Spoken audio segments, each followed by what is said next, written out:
They say January is the best time to change your life, but what if they're wrong? The April theory is the idea that April, with its brighter days, warmer air, and fresh momentum, might actually be the best time for self-improvement. If you've ever made big plans in January and felt like a failure by February, maybe it wasn't you. Maybe it was the timing. And if that's true, then April isn't just another month. It might be your secret weapon. Every January, millions of people around the world whisper the same promise. This is the year I finally fix my life. They buy planners, sign up for gyms, download habit tracking apps, the whole New Year, New Me performance. But by week 3, the planner's collecting dust, the gym's a ghost town, and that new me feels suspiciously like the old one, just colder, more tired, and slightly more broke from impulse Amazon buys. Why does this happen? Because January is a terrible time for change. It's freezing, it's dark, you've just come off the emotional roller coaster of the holidays, and somehow you're expected to transform into a disciplined machine overnight? Your body's low on energy, your brain's still processing last year.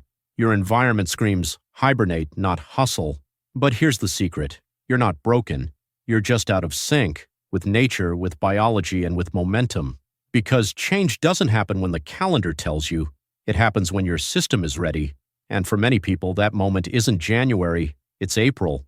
The days get longer, the sun returns, you can walk outside without feeling like your face is being punished. There's a name for this, the April theory. It's the idea that people feel most motivated to change, not in January, but in spring. Why? Because everything around you is waking up. Trees are budding, birds are singing, the world is literally rebuilding itself, and you're part of it. Psychologists call this seasonal affective motivation, a surge of mental energy that hits as the weather shifts. When sunlight increases, so does dopamine and serotonin. You sleep better, wake up with less resistance, your cortisol levels drop, your mood stabilizes. Even your outlook on the future shifts. In winter, goals feel heavy. In spring, they feel possible.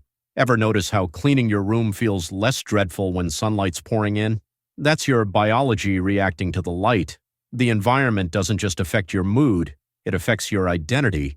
Because mindset isn't something you just decide, it's something you grow into, season by season. And that's what makes April so powerful. There's no pressure, no New Year guilt trip, no frantic I have to change or I'm a failure, just space, breath, a soft restart. You get to build again, not from punishment but from potential. Think about it. In January, everyone starts fast and burns out faster. But in April, the people who move quietly, slowly, intentionally, they're the ones who actually stick. It's the difference between forcing a flower to bloom in snow versus letting it grow in sunlight. That's what happened to Peter. He's 27, graphic designer, overworked, overstimulated. In January, he made a list. Wake up at 5 a.m., go full keto, gym 6 days a week. No social media for 30 days. By day 10, he hated everything. He was tired, grumpy, and disappointed in himself, so he quit. But come April, things shifted. He didn't even plan it. One morning, he woke up without an alarm. Sunlight hit his face, and for the first time in months, he didn't feel dread. He started walking 10 minutes every morning, then 15, then 30. He switched from TikTok binges to reading before bed. He began sleeping earlier, not because he had to, but because his body finally wanted to. By June, he was stronger, calmer, and more focused, not because he pushed harder, but because he picked the right season.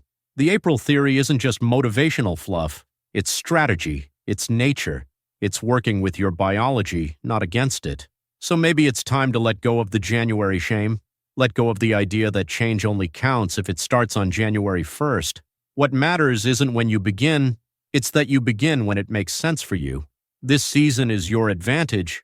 While the rest of the world is distracted, burnt out, or starting over again, you can quietly build momentum that no one sees coming.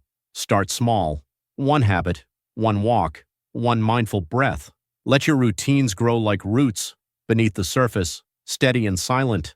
Because April isn't about radical reinvention, it's about quiet realignment. And if you lean into it, if you use the energy of this season instead of resisting it, you might just create the version of yourself you were trying to force back in January, but this time, it'll actually last. Because this time your environment isn't fighting you, it's fueling you. This is your spring, your second chance, your real beginning, so don't waste it.